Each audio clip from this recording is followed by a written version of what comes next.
তবে একটা কথা দেখেন যে আসলে গর্ব অহংকার বড় খারাপ জিনিস। হুম হুম। ওকে। অহংকার আল্লাহ তাআলার চাদর, হুম হুম। এটা নিয়ে কেউ টানাটানি করুক, এটা মহান আল্লাহ পছন্দ করেন না। তো গর্ব অহংকার করতে করতেই একদল কোথায় গেছে চিন্তা করেন। তারা তো সব সময় মানুষকে কুচিয়ে কুচিয়ে কথা বলতেন। রাইট। কোথায় তোমাদের ঈদের পরের আন্দোলন, হুম হুম। কোথায় গিয়ে আশ্রয় নিবা, এই ধরনের অনেক কথাবার্তা ছিল না? অবশ্যই অবশ্যই। ছিল। তা আমি এটা যদি আমিও বলি, এটা গ্রহণযোগ্য হওয়া উচিত নয়। হুম হুম। এবং এটা অন্য কেউ যদি বলে সেটাও গ্রহণযোগ্য হওয়া উচিত নয়। কাউকে নিয়ে উপহাস করতে নাই। হুম। আপনাকে নিশ্চিত থাকতে হবে আপনি যাকে নিয়ে উপহাস করছেন আল্লাহ একদিন তার কাছেই আপনাকে নিয়ে দাঁড় করাবেন, এবং তখন আপনি লজ্জিত হবেন। তো আমাদের কারোই এমন কথা বলা উচিত না যে এই কথাটা বলে এরপরে আপনার মুখের দিকে তাকাই আমি হাসতে পারবো না, এমন কোনো কথা বলা উচিত।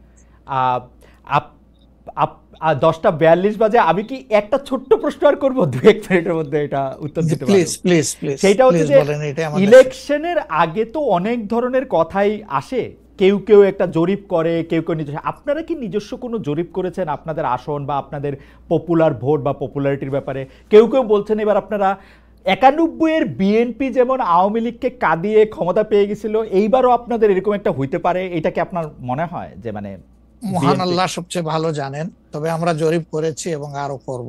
আচ্ছা। আমরা যখন জরিপ করি তখন নির্বাচনী কোনো আবহ সৃষ্টি হয় নাই, সেটা ছিল নভেম্বর ডিসেম্বরে। হুম হুম।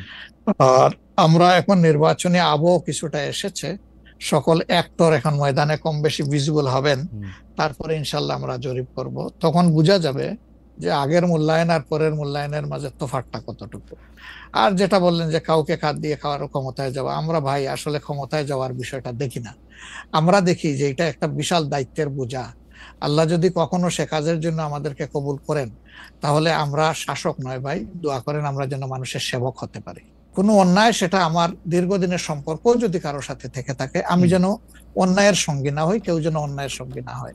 2 নম্বর, যেহেতু প্রবাস থেকে আপনার সাথে হুম আমার এই কথা, হুম। সেই কারণে আমি অনুরোধ করব যে প্রবাসীদেরকে শুধুমাত্র রিমিটেন্স যোদ্ধা বলে আমাদের দায়িত্ব শেষ হয়ে যায় না, বরঞ্চ প্রবাসীদের সবচেয়ে বড় অধিকার তাদের ভোটের অধিকার। এটা নিশ্চিত করার জন্য আমি আহ্বান জানাবো প্রবাসের যে যেখানে আছেন সেখান থেকে আপনাদের সর্বাত্মক, যেখানে আন্দোলন সম্ভব আন্দোলন, যেখানে চেষ্টা সম্ভব চেষ্টা, আপনারা এটা করতে থাকুন। আমরা এই ব্যাপারে অত্যন্ত দৃঢ় প্রতিজ্ঞ যে এটা হওয়া উচিত। নির্বাচন কমিশন স্বীকার করেছে, সরকার স্বীকার করেছে, কিন্তু এখন পর্যন্ত দৃশ্যমান কোনো পদক্ষেপ নেওয়া হয়নি। আমরা উদ্বিগ্ন। আপনাদেরকেও এগিয়ে আসার জন্য আমি আহ্বান জানাবো, যারা বিশেষ করে প্রবাসে আছেন। ভোটের অধিকার ছাড়া অনেকগুলো বেসিক জিনিস আছে, আমি হুম। বারবার এগুলা বলেছি, সেগুলো আমাদের কনসার্ন, এবং আমরা কমিটেড। দেশ এবং বিদেশে যারাই আমাদের আছেন তাদের অধিকারের ব্যাপারে আমরা কারোর সাথে কোনো কম্প্রোমাইজ করবো না ইনশাআল্লাহ।